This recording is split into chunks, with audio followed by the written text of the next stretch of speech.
শক্তি নাই তাকে মারতে পারবে বলেন? আল্লাহ যদি চায় পৃথিবীর কোন শক্তি মারতে পারবে? পৃথিবীর কোন শক্তি মারতে পারবে না। আজকে ষড়যন্ত্র চলছে আমার দেশের বিরুদ্ধে। বাংলাদেশের নাকি চট্টগ্রাম, ভারতের একটা পত্রিকার উপস্থাপক বললেন চট্টগ্রাম আমাদের অংশ। আমরা বলতে চাই চট্টগ্রামের দিকে যদি চোখ যায় ওই চোখ থাকবে না। চট্টগ্রামের দিকে যদি কোনো কুচক্রী মহল যদি নজর দেয়, যদি চট্টগ্রামের কর্ণফুলী নদীতে যদি কর্ণফুলীর নদীর ভিতরে যদি রক্তের বন্যায় যদি স্রোত বেড়ে যায়, এভারেস্ট পর্বত যদি বাংলাদেশের জনগণের হাড় দ্বারা যদি এভারেস্ট পর্বত যদি উঁচু হয়ে যায়, বাংলাদেশের 1 ইঞ্চি ভূখণ্ড ভারতকে ছেড়ে দিবে না। ঠিক না বেটি? 1 ইঞ্চি ভূখণ্ড ভারতকে ছেড়ে দিবে না। আজকে স্লোগান দিচ্ছে হিন্দু হিন্দি হিন্দুস্তান, মুসলিম ভাগো পাকিস্তান। কি স্লোগান দেয়? হিন্দু হিন্দি হিন্দুস্তান, মুসলিম ভাগো পাকিস্তান। আমি বলে দিতে চাই এই হিন্দুস্তান তোমাদের না, এই হিন্দুস্তান হচ্ছে মুসলমান জাতি। শুনে রাখো, হিন্দুস্তান সাজিয়েছে মুসলমানেরা, হিন্দুস্তান হিন্দুরা সাজায় নাই। হযরতে নূহ আলাইহিস সালামের পুত্রের নাম ছিল হাম। পুত্রের নাম কি ছিল? হাম। যখন নূহ আলাইহিস সালাম 80 জন মানুষ নিয়ে যখন তিনি জীবিত হয়ে আসলেন, হামকে বললেন বাবা তুমি দক্ষিণ দিকে চলে যাও। হাম যখন দক্ষিণ দিকে চলে আসলেন, দক্ষিণ দিকে আসার পর হামের একটা সন্তান হলো, তার নাম হলো হিন্দ। হিন্দকে বললেন হিন্দ তুমি চলে যাও ভারতের দিকে। তার থেকে হিন্দুস্তান নাম হয়ে গেল। সুবহানাল্লাহ। আরে হিন্দের নাম অনুসারে হিন্দুস্তান জায়গার নাম কোথায় এসেছে বই পড়তে হবে, ইতিহাস জানতে হলে স্টাডি করতে হবে। হিন্দুস্তানের নাম এসেছে নূহ আলাইহিস সালামের নাতির থেকে। সুবহানাল্লাহ বলবেন না? এই জন্য হিন্দুস্তান সাজিয়েছি আমরা। তাজমহল আমাদের, শীষমহল আমাদের। আমরা বলতে চাই যদি আমাদের বিরুদ্ধে যদি চোখ রাঙানো হয়, আমাদের বিরুদ্ধে যদি স্লোগান দেওয়া হয়, একটা হুঁশিয়ারি উচ্চারণ করে দিতে চাই। ভারত তোমরা বলেছ আমাদের 18 কোটি সৈন্য আছে, আমরা বলি আমাদের 18 কোটি তৌহিদি জনতা আছে। ভারতের বাংলাদেশের ভূখণ্ডে একটা ভারতীয় নাগরিক যদি প্রবেশ করে, একটা করে বুকে গুলি চালিয়ে তাদেরকে বঙ্গোপসাগরে ভাসিয়ে দেওয়া হবে। ঠিক না বেটি? তাদেরকে জায়গা দেওয়া হবে না। কারণ ভারত আজকে শুরু করেছে পেঁয়াজ দিবে না। পেঁয়াজ না দিলে আমার ওই যে চাচা আগামী বছর, ভারত যদি পেঁয়াজ না দেয় আমার ওই চাচা আগামী বছর 10 তলা বিল্ডিং তুলবে। বাংলাদেশের পেঁয়াজের দাম 20,000 টাকা মন হবে। ভারতের পেঁয়াজ আমরা চাই না, ভারতের পেঁয়াজ আমরা চাই না। দাদা বাবু দাদাগিরি করবেন না, আমাদের দেশের মাতবাড়ি করবেন না, স্বাধীন সার্বভৌমত্ব রাষ্ট্রের উপরে কথা বলার চেষ্টা করবেন না। বাংলাদেশ একটি স্বাধীন সার্বভৌমত্ব রাষ্ট্র, এখানে কথা বলার চেষ্টা করবেন না। রাষ্ট্রের সঙ্গে রাষ্ট্রের সম্পর্ক হবে বিশেষ দলের কারণে, বিশেষ গোষ্ঠীর কারণে। যদি আপনারা সেই দলের মানুষের সঙ্গে সম্পর্ক করেন, এটা তো প্রতিবেশী সুলভ আচরণ হতে পারে না। পারে কি পারে বলেন? চট্টগ্রাম একটা আইনজীবী, চট্টগ্রাম চিন্ময় দাসকে ইসকন নেতা, তাকে যখন গ্রেপ্তার করা হলো, গ্রেপ্তার করার পর তারা বলল বাংলাদেশে নাকি হিন্দুদের নাকি একেবারে মেরে সব পরিষ্কার করে দেওয়া হচ্ছে। সম্পূর্ণ মিথ্যা কথা। ভারতীয় মিডিয়াগুলো প্রপাগান্ডা ছড়াচ্ছে, ভারতীয় মিডিয়াগুলো বাংলাদেশের বিরুদ্ধে উঠে পড়ে লেগেছে, এদেশের বিরুদ্ধে ষড়যন্ত্র চলছে। আমরা মনে করেছি 5ই আগস্টের বিপ্লব হয়েছে, ছাত্র জনতা জীবন দিয়েছে। যে জমিতে, একটা কথা বলতে চাই, যে জমিতে ইউরিয়া সার দেওয়া হয়, যে জমিতে পটাশিয়াম দেওয়া হয়, যে জমিতে হাইড্রোজেন দেওয়া হয়, যে জমিতে নাইট্রোজেন দেওয়া হয়, সেই জমিতে যেমন ফসল উর্বর হয়ে যায়, যে জমিনে শহীদের রক্ত পড়ে, যে জমিনে শহীদের রক্ত ঝরে, সেই জমিনকে আল্লাহ রাব্বুল আলামিন কোরআনের রাজ কায়েম করার জন্য উর্বর করে দেয়। সুবহানাল্লাহ। আরো জোরে বলুন সুবহানাল্লাহ। কারণ জমিতে যদি সার পড়ে ওই জমি যেমন উর্বর হয়ে যায়, জমিতে যদি পটাশিয়াম দেওয়া হয় ওই জমি যেমন উর্বর হয়ে যায়, শহীদের রক্ত যে জমিনে ঝরে ওই জমিনকে আল্লাহ উর্বর করে দিন কায়েমের জন্য ওই জমিনকে আল্লাহ অগ্রসর করে দেয়। এই জন্য 2000 ছাত্র জনতা জীবন দিয়েছেন। অনেক মায়ের বুক খালি হয়েছে, অনেক সন্তান বারবার বলে আমার বাবা কি আর ফিরে আসবে না, আমি আমার বাবার মুখটা দেখতে চাই। তারপরেও ষড়যন্ত্র কিন্তু থেমে নাই, ষড়যন্ত্র থেমে নাই। কিন্তু মমতা, এই যে পশ্চিমবঙ্গের মুখ্যমন্ত্রী, উনি মন্তব্য করলেন কি, এত বড় সাহস তার, তিনি মন্তব্য করে বললেন বাংলাদেশে শান্তি রক্ষা মিশন পাঠাতে হবে, হিন্দুদেরকে ধ্বংস করে শেষ করে দেওয়া হচ্ছে। আমার রাসূল তো এটা কখনো শিখায় নাই। কোন হিন্দুর যদি কেউ 1 ইঞ্চি পরিমাণ জায়গা যদি কেউ দখল করে, আল্লাহ রাসূল বলেছে সে জান্নাতের ঘ্রাণও পাবে না, অথচ 40,000 বছর রাস্তা থেকে জান্নাতের ঘ্রাণ পাওয়া যায়। এটার নাম হচ্ছে ইসলাম। This is the beauty of Islam. এটাই হচ্ছে ইসলামের সৌন্দর্য, এটাই হচ্ছে ইসলামের শিক্ষা, এটাই শিক্ষা দেয় ইসলাম। আমরা তো সেই জাতি, যে জাতি মূর্তির নাক ভেঙে গেলে মূর্তির নাককে আমরা পূরণ করে দেই। হযরত ওমর রাদিয়াল্লাহু তাআলা আনহু যখন খোলাফায়ে রাশিদিনের খলিফা, ওই মুহূর্তে মিশরে অল্প কয়েকজন খ্রিস্টান বাস করত।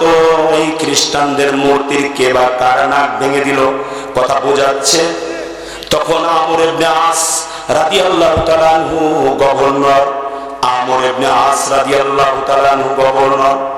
আমর ইবনে আসের কাছে বললেন আপনাদের মুসলমানরা মূর্তির নাক ভেঙেছে। আমর ইবনে আস দুঃখ পেয়ে গেলেন, কেন মুসলিম রাষ্ট্রে কেন খ্রিস্টানের মূর্তির নাক ভাঙবে? বলল তোমরা যে দাবিটা করো, যে দাবিটা করবে তোমাদের মূর্তিটা বানিয়ে দেব, চিন্তা করো না, তোমাদের মূর্তি বানিয়ে দেব। বলে না না, মূর্তি বানালে চলবে না, মুহাম্মদ রাসূলুল্লাহর মূর্তি বানিয়ে নাক ভাঙবো। এটা একটু বেশি করে ফেললো। আর নবীরা তো, সাহাবীরা তো নবীকে ভালোবাসতো জীবনের চেয়ে বেশি। আল্লাহ রাব্বুল আলামিন সূরা আযহাবের মধ্যে বলেছেন আন-নাবিয়্যু আওলা বিল মুমিনিনা মিন আনফুসিহিম। নবী হলো মুমিনের নিজের জীবনের চেয়ে বেশি প্রিয়। কেমন করে? আমার জীবনের চেয়ে যদি আমার নবীকে আমি যদি বেশি ভালোবাসতে না পারি, আমি মুমিন হতে পারবো না। আচ্ছা চাচা, আমি একটা কথা বুঝেন, আমি শরীফুল ইসলাম যদি 10 তলা ছাদের উপর যদি ইচ্ছা করে লাভ দেই, এটা আমার জন্য কি হবে? আত্মহত্যা না? কিন্তু এটা আমার জন্য হারাম হবে। আর আমার নবী যদি বলে শরীফুল ইসলাম তুমি 10 তলা থেকে লাফ মারবে, ওই লাফ মারাটা আমার জন্য ফরজ হয়ে যাবে। সুবহানাল্লাহ বলেন।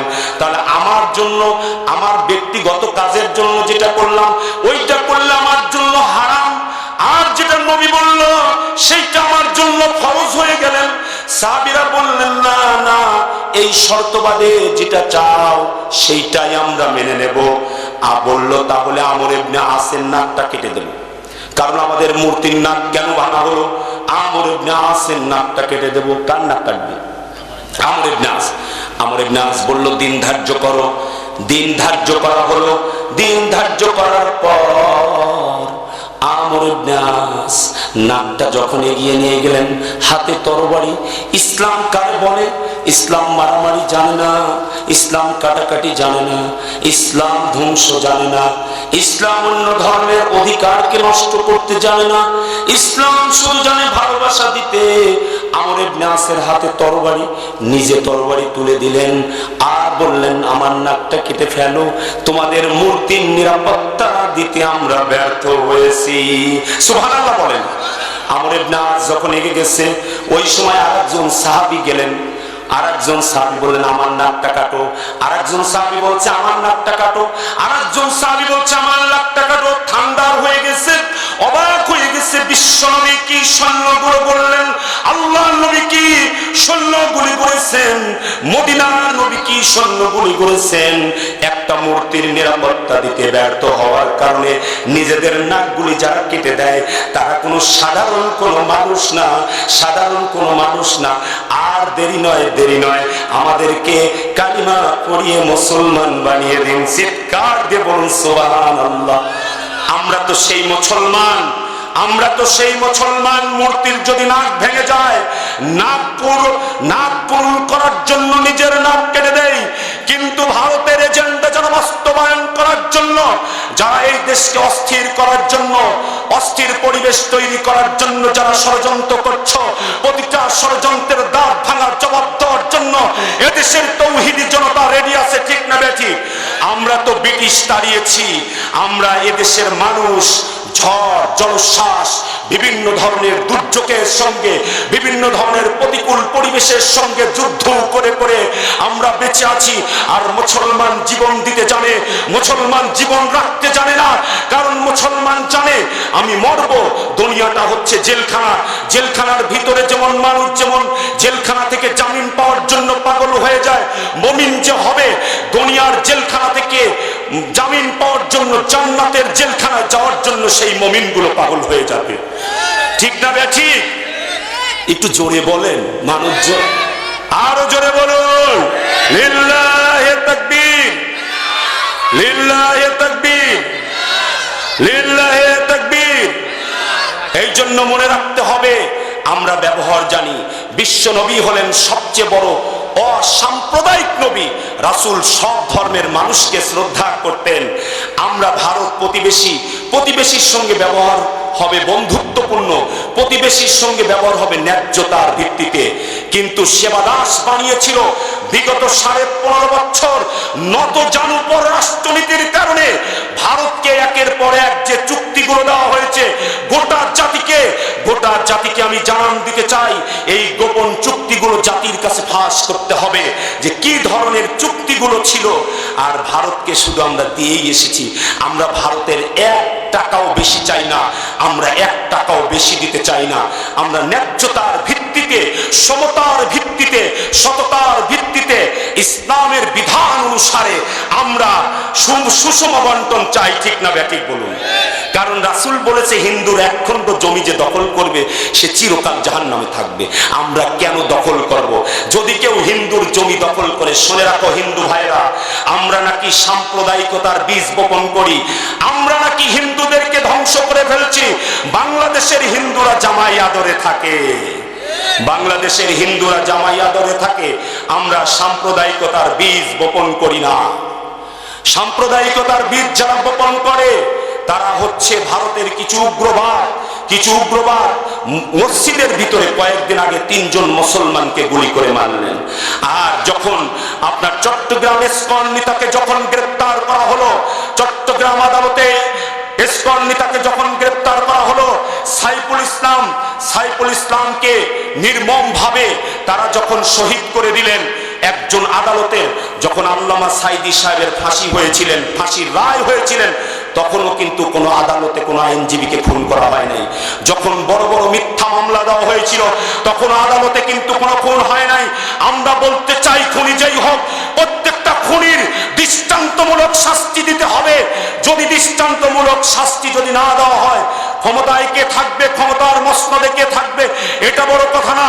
খুনি যে তাদেরকে ফাইন্ড আউট করে খুনিদেরকে দৃষ্টান্তমূলক শাস্তি দিয়ে আইনের আওতায় এনে দ্রুত বিচার ব্যবস্থা কায়েম করে গোটা জাতিকে জানান দিতে হবে সাইফুল ইসলাম অ্যাডভোকেটের যারা খুনি তাদেরকে এই বাংলার জমিনে তাদের ঠাঁই হবে না, ঠিক না বেঠিক বলুন? আমরা দৃষ্টান্তমূলক, আমরা কোনো খুনের পক্ষে না, কিন্তু খুনিদের কোনো রেহাই নাই। যারা খুনি তাদের বিচার চাই, চাই কি চাই না বলুন? খুনি যদি আমার ভাই হয় তার বিচার হবে, খুনি যদি আমার বাবা হয় তার বিচার হবে। খুনিদের বিচার হতে হবে, হবে কি হবে না বলুন? খুনিদের বিচার হতে হবে কি হবে না? কথা বলেন না কেন? আমরা চাই সততা, ন্যায়পরায়ণতা, নিষ্ঠা। রাসূল সাল্লাল্লাহু আলাইহি সাল্লাম শিখিয়েছেন, আজ থেকে 1450 বছর আগে রাসূল সাল্লাল্লাহু আলাইহি সাল্লামের মসজিদের নববীর ভিতরে একজন প্রস্রাব করলেন, বেদুইন যখন প্রস্রাব করেছে বিশ্বনবী মুহাম্মদ রাসূলুল্লাহ সাল্লাল্লাহু আলাইহি সাল্লাম দেখলেন, বললেন ওকে প্রস্রাবটা করতে দাও। হযরতে ওমর তরবারি বের করলেন, বললেন ওর পল্লাটা কেটে ফেলবো। হযরতে ওমর যখন তরবারি বের করলেন, বিশ্বনবী আমার ওমরকে বললেন, ওমর তুমি থেমে যাও। ওই বেদুইনকে ডাক দিয়ে বললেন, বেদুইন তুমি যে মসজিদের মধ্যে যে প্রস্রাব করলে এটা তো ইবাদতগাহ, এখানে তো মুসলমানরা নামাজ পড়ে, পবিত্র জায়গা, তুমি কি এটা জানো না? জানো না? তুমি কি কাজটা ভালো করেছো? ভালো করেছো। বেদুইন বলল, হায় রে ব্যবহার, জীবনে কত মানুষ দেখলাম, কিন্তু মুহাম্মদুর রাসূলুল্লাহর মতো মানুষ আর দুনিয়ায় কোনোদিন দেখবো না। আর দেরি না কালিমা পড়িয়ে দেন, লা ইলাহা ইল্লাল্লাহু মুহাম্মাদুর রাসূলুল্লাহ। এই জন্য আজকে ব্রিটিশ পার্লামেন্টের ভিতরে লেখা আছে, as a teacher, as a father, as a law giver, as a social reformer, মুহাম্মদুর রাসূলুল্লাহ সাল্লাল্লাহু আলাইহি সাল্লাম is the superman in the world. চিৎকার দিয়ে বলুন সুবহানাল্লাহ। আজকে স্বৈরা শাসনগুলোর পতন হচ্ছে,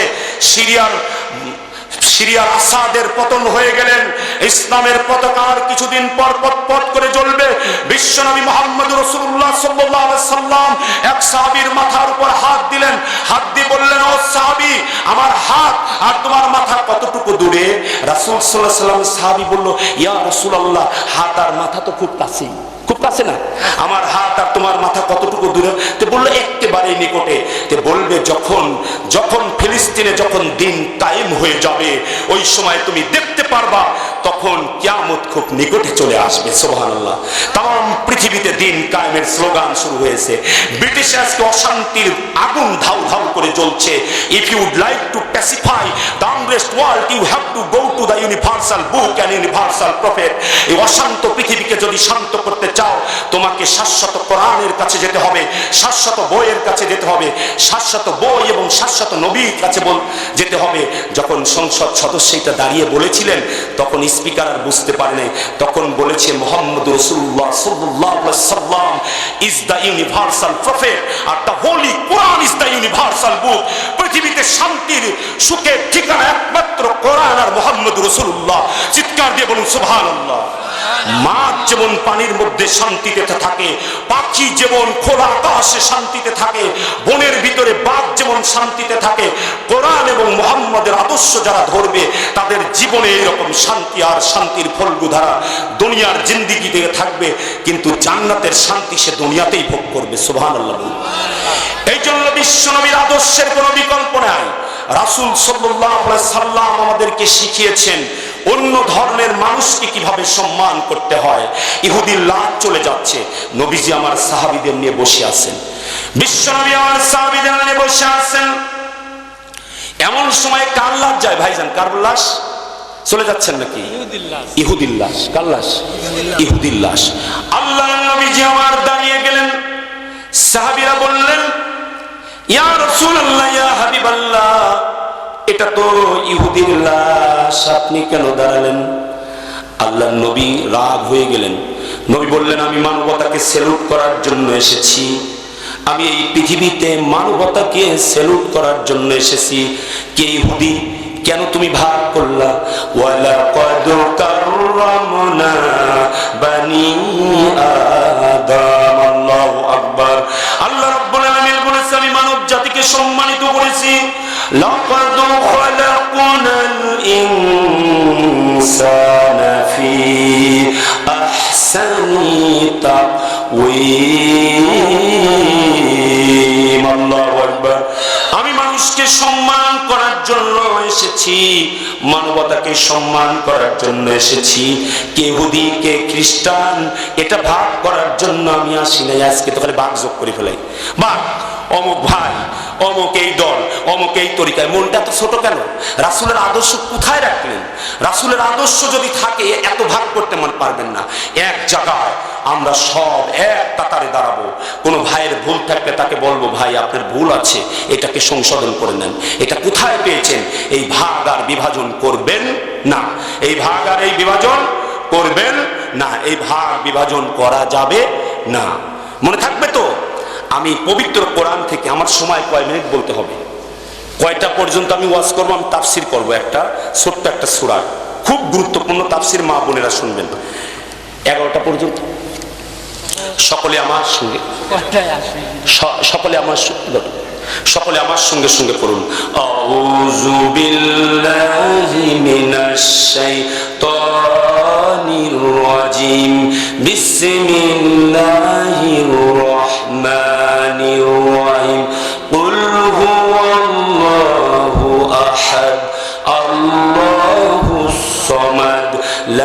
يلد ولم يولد ولم يكن له كفوا أحد। সকলেই পারি তো সূরাটা? এটা কোরআনের সূরা 112 নম্বর সূরা। কত নম্বর? তাফসীর শুরু হয়ে গেল। কত নম্বর সূরা? সবাই কিন্তু ছাত্র আমার, এখন সবাই কি ছাত্র? আমি ছাত্র না, সবাই ছাত্র। আচ্ছা আচ্ছা আচ্ছা, সবাই ছাত্র আমার। কোরআনের কত নম্বর সূরা কাকা? 112 নম্বর। সূরাটি নাজিল হয়েছে মক্কা শরীফে। কোথায় নাজিল হয়েছে? মক্কা শরীফে। সূরাটি আয়াত আছে 4টা। কয়টা? সূরার আয়াত কয়টা? এখন বলতে হবে কোরআনের সিরিয়ালে কত নম্বর সূরা? 112 নম্বর।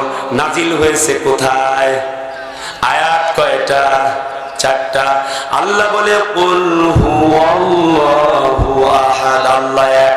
সরল অর্থটা আমি আগে বলে দিই। আল্লাহুস সামাদ, আল্লাহ স্বয়ং সম্পূর্ণ। সমাদের ব্যাখ্যায় তাফসীর ইবনে কাসির লিখেছেন যে সৃষ্ট হয় নাই, যাকে সৃষ্টি করা হয় নাই, যে সৃষ্টই হয় নাই। সৃষ্ট যদি হতো তার মরণ হয়ে যেত, এই জন্য আল্লাহ সৃষ্টই হয় নাই। আল্লাহ আদি অন্ত, অনন্তকাল। আল্লাহু আকবার। আল্লাহুস সামাদ লাম ইয়ালিদ ওয়া লাম ইউলাদ ওয়া লাম ইয়াকুল লাহু কুফুয়ান আহাদ। আল্লাহ কারো পিতা নয় এবং আল্লাহরও পিতা নাই। আল্লাহ কারো পিতা নয় এবং আল্লাহরও সন্তান, আল্লাহরও পিতা নাই। অর্থটা একটু ঘুরে বললাম। আল্লাহ কারো পিতা নয়, আল্লাহরও পিতা নাই, তার সমতুল্য আর পৃথিবীতে কেউ নাই। সুবহানাল্লাহ বলুন। এই আয়াতের তাফসীরের শানে নুজুল আমি বলছি। শানে নুজুলটা হলো বিশ্বনবীর কাছে এসে বললেন, হে মুহাম্মদ, সকলেই বলুন সাল্লাল্লাহু আলাইহি সাল্লাম, তুমি যে ইসলামের দাওয়াত দাও, যে আল্লাহর কথা বলো, ওই আল্লাহ রাব্বুল আলামিনের একটু পরিচয়টা দিয়ে দাও। ওই আল্লাহর একটু পরিচয়টা দিয়ে দাও। আল্লাহর পরিচয়টা দিয়ে দাও। কার পরিচয়টা দিয়ে দাও? আল্লাহর পরিচয়টা দিয়ে দাও। কোন আল্লাহর পরিচয়? তখন এই আয়াতগুলো আল্লাহর ফেরেশতা জিবরাইল আমিন নাজিল করে দিলেন। সুবহানাল্লাহ। রাসূল বলেন, যে ব্যক্তি সূরা ইখলাস 10 বার পড়বে, মা বোনেরা কান পেতে পেতে শুনবেন, নবী বলেন যে ব্যক্তি সূরা ইখলাস 10 বার পড়বে, আল্লাহ তার জন্য জান্নাতে একটা ডুপ্লেক্স বাড়ি বানা দিবেন। কয়বার? আজকে থেকে আমল শুরু করে দিবেন। 100 বার বলেন। বাড়ি কয়টা হবে? 10টা। আজকে থেকে 100 বার করে শুরু হবে। 10 বার করলে একটা বাড়ি। আরে ওই ইলেন মাস্কের বাড়ি নয়, ওই গণভবন নয়, ওই বঙ্গভবনের মতো বাড়ি নয়, ওই আমেরিকার প্রেসিডেন্ট হোয়াইট হাউসের মতো বাড়ি নয়, ওই ইংল্যান্ডের প্রধানমন্ত্রীর বাড়ির মতো বাড়ি নয়। 10 নম্বর ডাইনিং স্টেট ওটার বাড়ির নাম। ওই ব্রুজ আল দুবাই পৃথিবীর সবচেয়ে বড় বিল্ডিং, সেটা হলেন 163 তলা। 163 তলা বুরুজ আল দুবাইয়ের চাইতো বড় বাড়ি আল্লাহ রাব্বুল আলামিন জান্নাতে দিবেন। একটা ইট স্বর্ণের হবে, আর একটা ইট হবে রূপার, আর গাঁথুনিটা হবে মেশকের। যদি 10 বার যদি কুল হুয়াল্লাহুর সূরা যদি কেউ পড়ে একবার, সুবহানাল্লাহ আসতে বলেন। কয়বার? রাসূলের সাহাবী বললেন, ইয়া রাসূলুল্লাহ, ইয়া হাবিবাল্লাহ, আমি যদি 50 বার যদি পড়ি, কয় 5টা বাড়ি। বলে যদি 100 বার পড়ি তাহলে কয়টা বাড়ি? কয় 100 বার যদি পড়ো তাহলে তোমার জন্য 10টা বাড়ি। আছে কি? জান্নাতের প্রাসাদ কি বাড়ি বানাতে চান? চান কি চান না বলেন? জান্নাতে কি বাড়ি বানাতে চান? জান্নাতের বাড়ির মালিকানা কেউ নিতে পারবে? দুনিয়ার সম্পদের মালিকানা নিয়ে নেয়।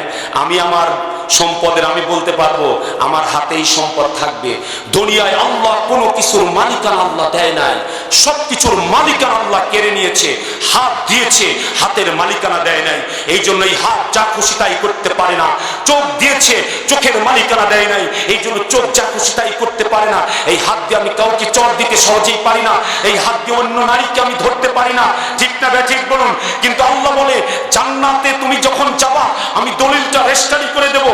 মরণকে জবাই করে দেব, তোমাকে বলবো তোমার আর মরণ হবে না, তুমি আর বুড়াও হবে না, তুমি সুন্দর সুন্দর সারা জীবন চির যৌবন, ইভার গ্রিন, ইভার ইউথ তুমি থাকবে। চিৎকার দিয়ে বলুন সুবহানাল্লাহ। যৌবন আর শেষ হবে না, চির যৌবন সুন্দরী সুন্দরী হুর দ্বারা পরিপূর্ণ করে দিবে। যুবক তো নাই, দুনিয়ার এইরকম মেয়ে না যে হুরের চেহারা, যারা হবে সুবাসিনী, যারা হবে সুকেশী, যারা হবে স্নিগ্ধা, যারা হবে সুনয়না, যারা হবে প্রিয়াঙ্গবধা, তারা প্রিয় প্রিয় কথা বলবে। ওই হুরগুলো এসে বলবে আলিঙ্গন, তোমাদের কাছে আমি কিছুই চাবো না, কোনো কিছুই আবদার নাই, কারণ আল্লাহ দেখো কসমেটিক্সের বাজার চালু করে দিয়েছে আর জুয়েলার্সের বাজার চালু করে দিয়েছে। যার যে ক্যাটালগ পছন্দ হবে সে সেইটা গলায় পরে পরে, হাতে পরে পরে জান্নাতে চলে আসবে। দুনিয়ার সবচেয়ে সুন্দরী নারীর চেয়ে জান্নাতি একটা হুরের আঙ্গুলো সবচেয়ে সুন্দর। ওই হুর কি পেতে চাই পাই, পেতে চাই কি পাই না, কিন্তু দুনিয়ায় আমার চোখকে হেফাজত করতে হবে। পর নারী দেখলেই জানালা দিয়ে তাকানো শুরু করি অনেকে, এই করি কি করি না। স্বভাব পরিবর্তন করতে হবে, চোখটাকে নিচু নামাতে হবে। রাসূল বলেন যার পর নারী দেখার ইচ্ছা হয়, মনের মধ্যে তামান্না আছে, খুবই তামান্না, যুবক কিন্তু দেখতে চায় পর নারী, ওই সময় চোখটা যে হেফাজত করলো আল্লাহ রাব্বুল আলামিন তাকে 1000 রাকাত তাহাজ্জুদ নামাজের সওয়াব দিয়ে দিল। আরো জোরে বলুন সুবহানাল্লাহ। তাহলে সূরা ইখলাসের আরেকটা ফজিলত হচ্ছে কোরআনের 1/3 সওয়াব পাওয়া যায়। এক সাহাবী রাতে বারবার পড়ছেন, আর এক সাহাবী গিয়ে খবর দিলেন ইয়া রাসূলুল্লাহ ছোট্ট একটা সূরা খালি বারবার আপনার ওই সাহাবী পড়ে। সঙ্গে সঙ্গে বললেন কোরআনের 1/3 1/3 সওয়াব সে পেয়ে গেছে। সুবহানাল্লাহ। বিশ্বনবী একজন সাহাবীকে লিডার বানালেন, যুদ্ধের লিডার, সেনাপতি। সাহাবীরা সেনাপতি হয়েছে না, এই সাহাবীরা যুদ্ধ করেছে না, রাসূল সাল্লাল্লাহু আলাইহি ওয়াসাল্লাম সেনাপতি বানালেন। রাসূল সাল্লাল্লাহু আলাইহি ওয়াসাল্লাম যখন সেনাপতি বানালেন যুদ্ধের ময়দানে যায়, উনি বলেন আলহামদুলিল্লাহি রাব্বিল আলামিন আর রহমানির রহিম মালিকি ইয়াউমিদ্দিন ইয়াকা না'বুদু ওয়া ইয়াকা নাস্তাঈন ইহদিনাস সিরাতাল মুস্তাকিম সিরাতাল লাযিনা আন'আমতা আলাইহিম গায়রিল মাগদুবি আলাইহিম ওয়ালাদ-দাল্লিন। পড়েন না কেন?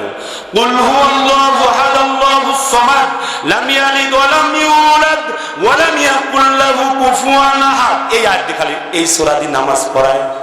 আমি যে রেলবাজার যে মসজিদে নামাজ পড়াই, 2 দোতলা মসজিদ, প্রায় 400-500 লোক নামাজ পড়ে।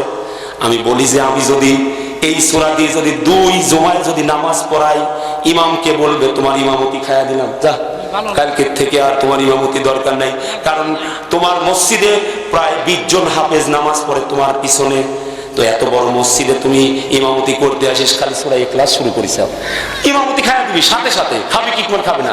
এই হুজুর খালি সূরা ইখলাস দিয়ে নামাজ পড়াই, হুজুরের ইমামতি শেষ, তাই বলবে কি বলবে না? এ কাকা কথা বলেন না কেন? দেশের চাল তো দাম নাই, দেশের চাল দাম নেই, কোনো দাম নাই, কোনো দাম নাই, একটু দামও কেউ মনে দিচ্ছে না। যদি দামই মানে দিত তাহলে এই দোকানের ভিতরে যে ঘুরতো না। কোরআনের ময়দানে তামাশা চলে না, কোরআনের ময়দানে তামাশা করার জায়গা না, এটা তামাশা করার জায়গা না। যে আমার মন চাবে কোরআন থেকে আমি সরাসরি আলোচনা করছি, তাফসীর চলছে, গজব নাজিল হয়ে তো ওখানে মারাও যেতে পারে, গজব নাজিল হয়ে জাহান্নামীও তো হয়ে যেতে পারে।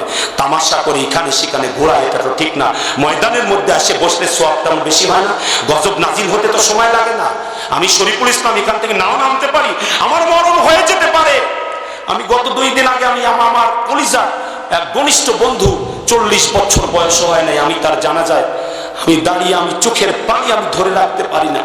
সব সময় কাছে থাকতেন আমার ভালোবাসার মানুষ। তার 2টা সন্তান আছে, একটা ছেলে 9-এ পড়ে, মেয়ে পড়ে 8-এ।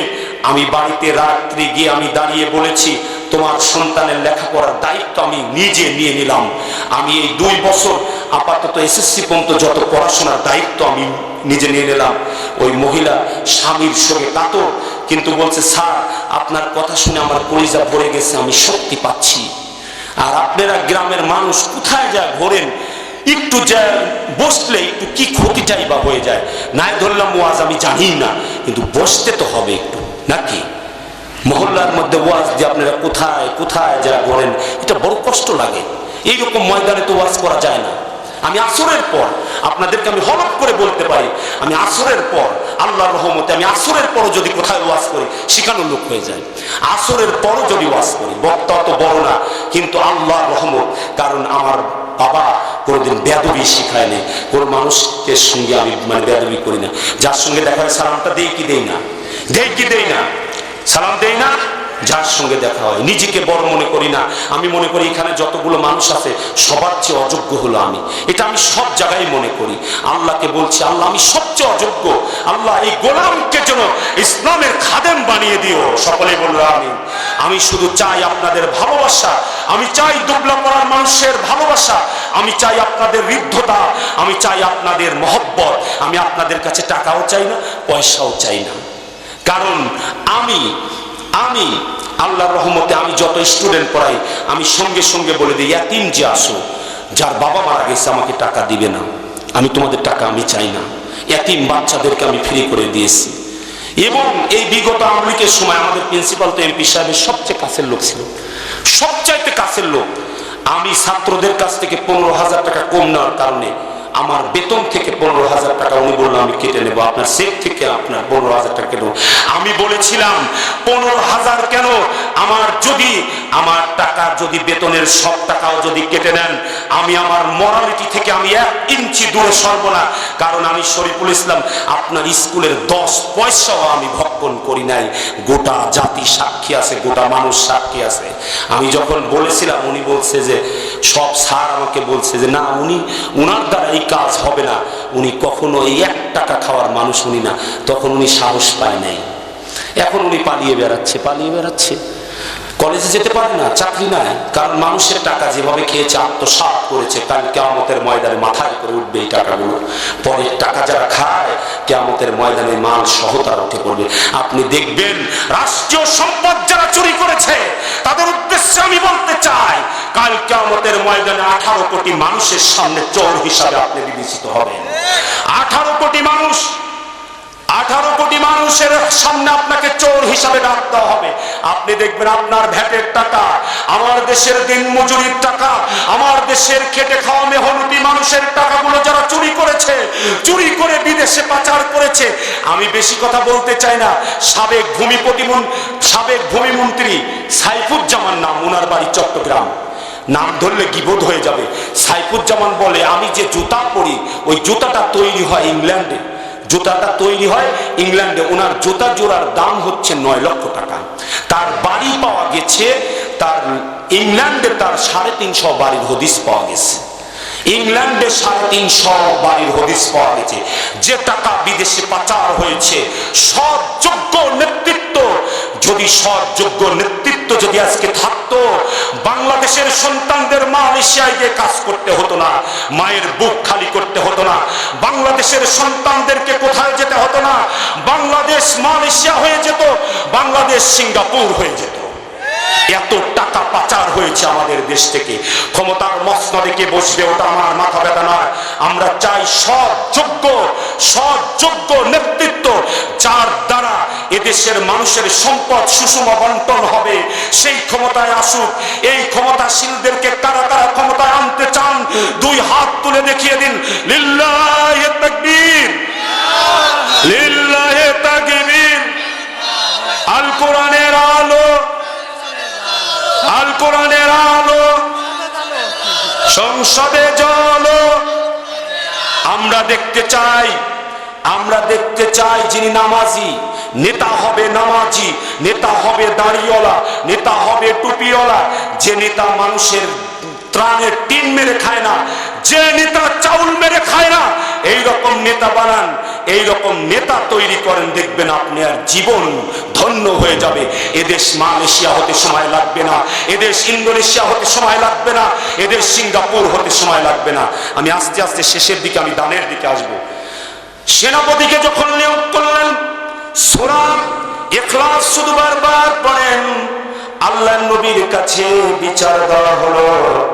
নবীজি আমার বললেন আল্লাহর হাবিব, আল্লাহ রাসূল বললেন ওগো সাহাবী, তুমি কেন বারবার এই সূরা পড়ো, আর কি সূরা জানো না? তখন বললেন এই সূরাটাকে আমি ভালোবাসি। আমরা আল্লাহর পরিচয় পাই, আল্লাহর বড় মহত্ব পাই, আল্লাহর বরত্বগুলো আমি এই সূরার মধ্যে পাই। এই জন্য এই সূরা ভালোবাসি।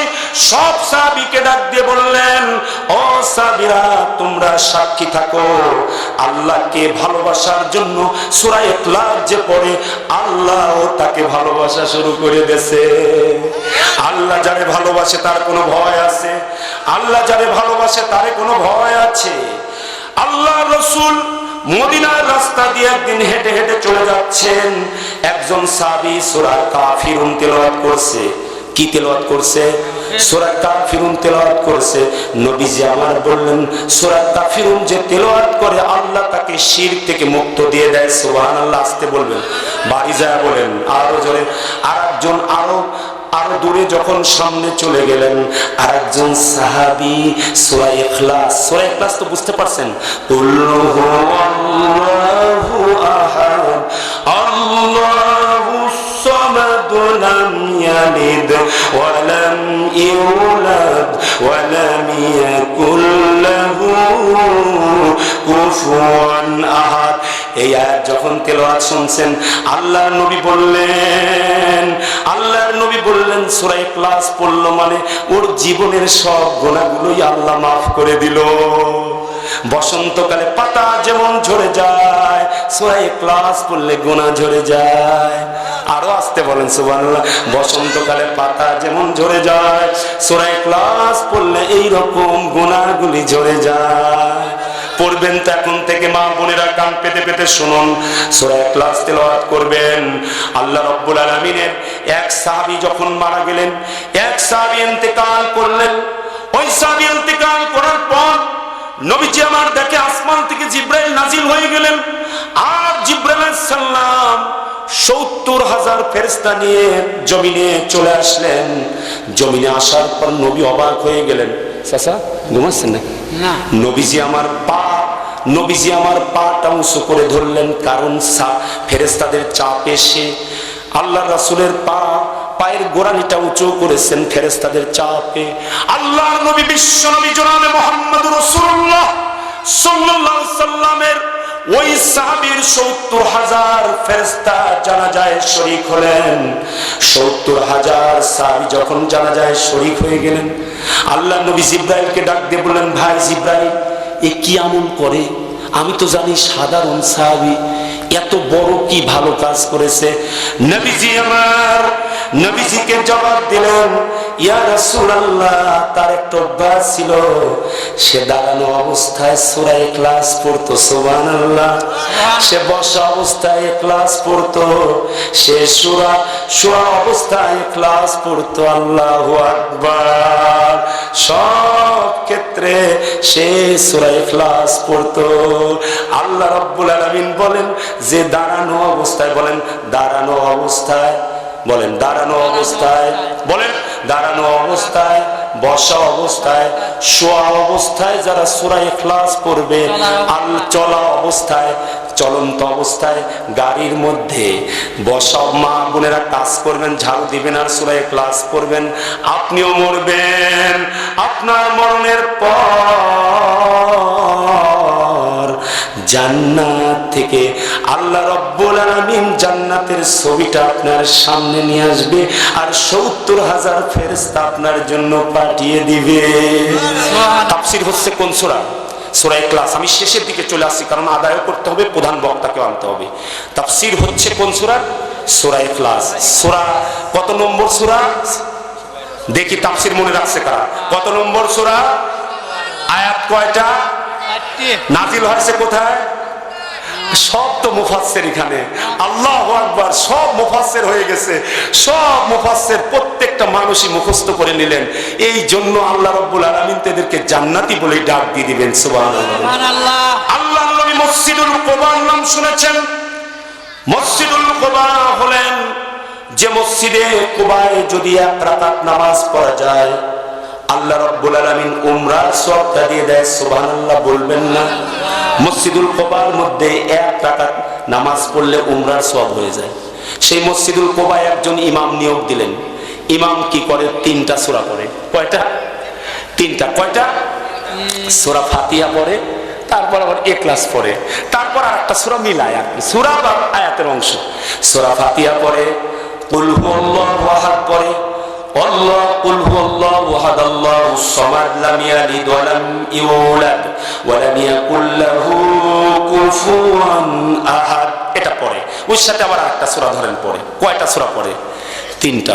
সাহাবীরা খেপে গেলেন, এ তো দেখছি একটা ফিতনা তৈরি করবে। নবীর কাছে বিচার দিলেন, ইয়া রাসূলুল্লাহ, ইয়া হাবিবাল্লাহ, হুজুর আপনার সাহাবী 3টা সূরা পড়ে।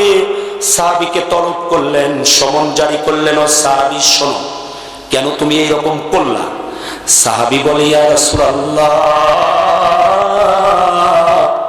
ইয়া হাবিবাল্লাহ, আমি যখন সূরা ইখলাস যখন পড়ি, আমি রব্বে কারিমের পরিচয়টা আমার কলিজার ভিতরে ঢুকে যায়, আমার হৃদয় রাজ্যে আল্লাহর পরিচয়টা আমি পেয়ে যাই।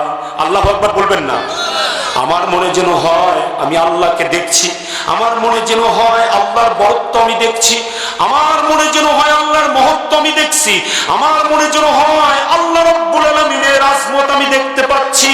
আল্লাহর নবী সাহাবীদেরকে বললেন, ও সাহাবীরা, তোমরা সাক্ষ্য থাকো, আল্লাহ রাব্বুল আলামিন সূরা ইখলাসকে ভালোবাসার জন্য আল্লাহ রাব্বুল আলামিন এই সাহাবীর জন্য জান্নাতকে ওয়াজিব করে দিয়েছে। আরো জোরে বলুন সুবহানাল্লাহ। তাহলে সূরা ইখলাস থেকে আমরা কি শিক্ষা নিলাম? সূরা ইখলাস হচ্ছে তাওহীদ। আমি যে মুসলমান, ঈমানের বলে যে বলিয়ান, আমার সূরা ইখলাস আমাকে শিক্ষা দেয় বাতিলের কাছে মাথা নত নয়, বাতিলের কাছে মাথা নত নয়, কোন শক্তির কাছে মাথা নত নয়। আমার কপাল একমাত্র নত হবে কার জন্য? আল্লাহর জন্য। এক সাহাবী রাতে এই সূরা পড়ছে, আর এক সাহাবী মনে করছে এই সূরার মানে বেশি গুরুত্ব নাই। নবীর কাছে যে বলছি, ইয়া রাসূলুল্লাহ, এই ছোট্ট একটা সূরা নিয়ে সে ব্যস্ত থাকে। রাসূল বললেন, তুমি কি জানো প্রতি 3 বারে একটা করে খতম দিচ্ছে? সুবহানাল্লাহ। কোরআন খতমের সওয়াব হচ্ছে জানে।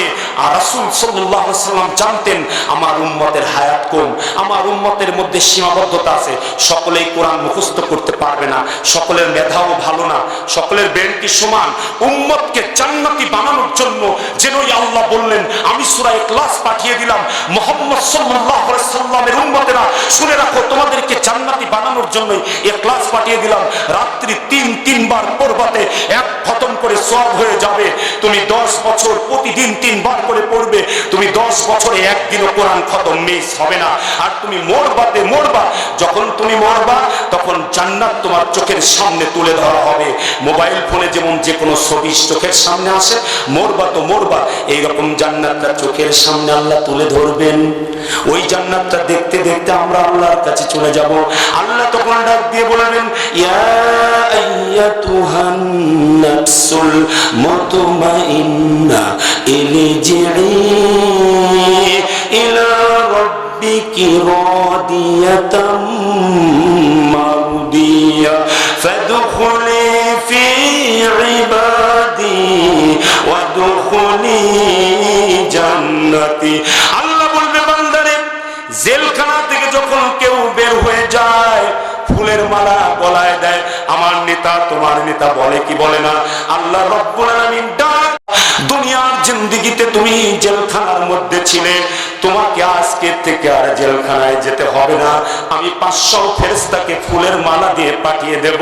500 ফেরেশতা তোমার গলায় ফুলের মালা দিয়ে তোমাকে আলিঙ্গন করতে করতে জান্নাতের মধ্যে নিয়ে যাবে। আল্লাহু আকবার বলুন। আর ওই জান্নাতের প্রশস্ততা হবে আসমান আর জমিনের চেয়েও বড়। যে জান্নাতের প্রশস্ত 7টা আসমানের চেয়েও বড় হবে। আমরা কি চিরকালীন সুখ চাই না সাময়িক সুখ চাই? চিরকালীন সুখ চাই। আমরা চিরকালীন সুখ চাই কি চাই না? এই জন্য আপনাদের কাছে আমি একটু হাত বাড়াবো। নতুন মসজিদ, আপনারা কেউ উঠবেন না। হযরত ঈসা আলাইহিস সালামের যুগের একজন ধূপা ছিলেন। চাচা কি ছিলেন? ধূপা। ধূপাস খালি কাপড় চুরি করতো আর কাপড় বদলাতো। ঈসা আলাইহিস সালামের কাছে বললেন, ও আল্লাহর নবী ঈসা, আল্লাহর কাছে দোয়া করো তার যেন সাপে কামড় দিয়ে মারে। কি কামড় দিয়ে মারে? সাপে কামড় দিয়ে মারে। আল্লাহ নবী ঈসা দোয়া করে দিলেন, আল্লাহ সাপে কামড় দিয়ে তাকে ধ্বংস করে দাও, সাপে কামড় দিয়ে ধ্বংস করে দাও। সঙ্গে সঙ্গে দোয়া কবুল হয়ে গেলেন। ওই ধোপা 3টা রুটি নিয়ে গেলেন। কয়টা রুটি? কয়টা রুটি বলবো? কিছু দানগুলি তুলে নিই, দানগুলো তুলে নিই, কোনো সমস্যা নেই, যাও দান করে তুলে 10 মিনিট বলেন নাই। এটা দাওয়াত দিবেন। আচ্ছা আচ্ছা, লোকই দেখ বলেন নাই। ঈসা আলাইহিস সালাম বললেন, 10 মিনিট শেষ করে দেবো। ঈসা আলাইহিস সালাম বললেন, ওগো ধোপা, তোমার আজ মরণ হয়ে যাবে। তুমি যখন ঘাটে যাবা, ধোপা একটা মানুষও কিন্তু যাবেন না, আমাদের প্রধান মেহমান আছে, তার কথা শুনে যাবেন। আমি কয়েক মিনিটের দান নিয়ে আমি চলে যাবো, এই দানের কথাটাই আমি বলবো। ধোপা কি করলেন? 3টা রুটি নিয়ে চলে গেলেন ঘাটে। আর ঈসা যেটা বলছে ওটা ঘটবেই, সাপে কামড় দিবে। কিসে কামড় দিবে? ঈসা আলাইহিস সালাম যখন দোয়া করে দিয়েছেন, ওই দোয়া মিস হবে না, নবীদের দোয়া মিস হয় না। যখন ধোপা 3টা রুটি নিয়ে গেছে, একজন ভিক্ষুক এসে বলছে রুটি দেন, তে বলছে দিলাম, একটা দিলাম। কয় দোয়া করে দিলাম আল্লাহ তোমারে মাফ করে দেন। একটা রুটি, দ্বিতীয় রুটি দেন, আর একটা দেন। তখন খুশি হয়ে আর একটা রুটি দিয়েছে, বলে আল্লাহ তোমাকে জান্নাত দে। তৃতীয় রুটিটা যখন দান করে দিয়েছে, বলেছে আল্লাহ রব্বুল আলামিন তোমাকে আসমানি জমিনি বালা সব ধ্বংস করে দেখ। তখন ঈসা আলাইহিস সালামের দোয়া করেছে কি? সাপে কামড় দিবে। ধোপা তো বহাল তবিয়তে ফিরে এসেছে। সকলেই বলতেছে তুমি ঈসা না মিসা, তুমি ঈসা না মিসা, তুমি তো হয়ে গেলাম মিসা। কেন মিসা বললাম?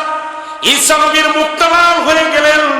আল্লাহর নবী ঈসা বললেন, ধোপারে তোর গাট্টিটা খোল। ধোপা গাট্টি খুলে দেখে বিশাল বড় কোবরা সাপ। কি সাপ? কোবরা সাপ। ওই সাপের মুখে একটা লাগাম লাগানো। কি লাগানো? লাগাম লাগাম, মুখে একটা মোহর মারা। সাপ ঈসা সবার সাথে কথা বলতে পারতেন। এ সাপ, ধোপারে কেন কামড়ালি না? কয় ও নবী ঈসা, তুমি কি জানো না আল্লাহর রাস্তায় যারা দান করে ওদেরকে